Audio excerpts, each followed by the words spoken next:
So today I have two Nintendo 3DS's that do not power on, and I will try to fix them. Let's start with the first one. I haven't tested it properly, but I was told that it sometimes powers on. So I'm trying to power it on. There we go. So yeah, it works. As you can see, it definitely is a power button issue. So now I'll be taking it apart and hopefully replacing that switch.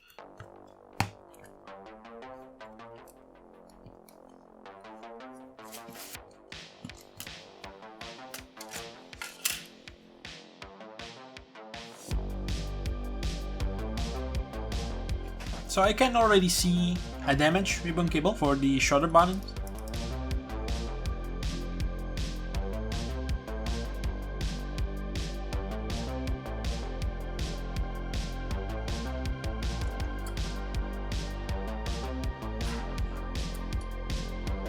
So now I'm gonna remove the original switch, and then I will take a new switch from a 2DS donor board.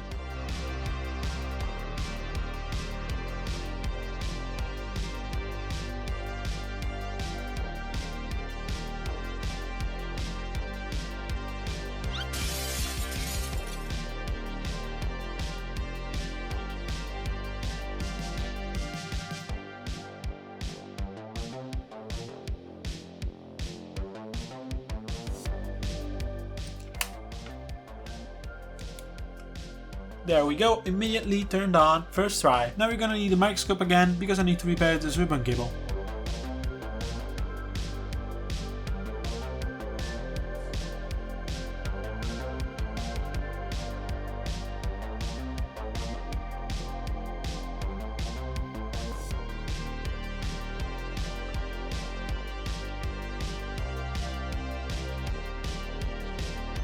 So I finished repairing the ribbon cable. Let's proceed with testing and see if it works. So the ribbon cable repair was not successful. That's a shame.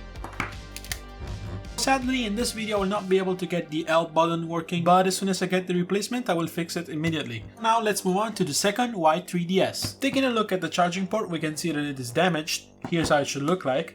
As you can see, the plastic around the pins is basically gone and the pins have bent. So yeah, they're probably not making a connection at all. I'll see if I can straighten them just to test.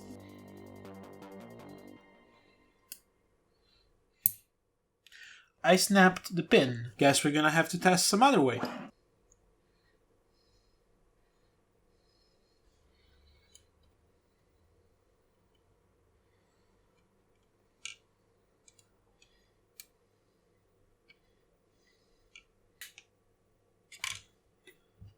As you can see, it's charging. I'm fairly confident that if I swap the connector here to here, then I can get this charging again. I know it's not the right type of connector, it's only a temporary fix while I get the correct parts.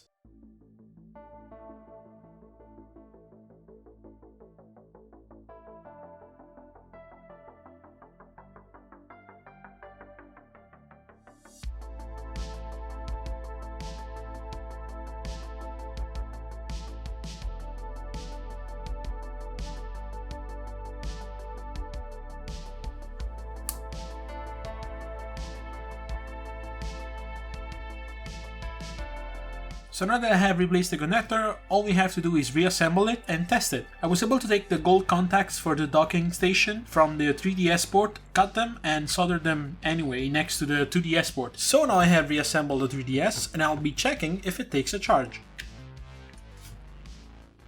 And it does. Let's see if it powers on.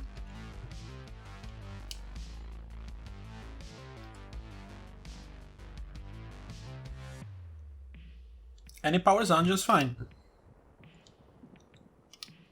Sadly, while assembling it, I realized that my little hack job for the connector didn't really work out all that well. and that's because it doesn't align properly with this cutout in the shell, and so the shell can't really fully close. So yeah, this is great for testing purposes, but sadly it's not going to work as a final solution, so to say. So now it's time to wait for this part as well, but I'm pretty sure that you don't have to see me solder it. Unfortunately, I will not be able to get a complete fix for both of these consoles, but don't worry, they'll be fixed as soon as I get the parts. So if you liked the video, please consider leaving a like and subscribing for more content like this. See you in the next video, and thanks for watching. I hope you're happy.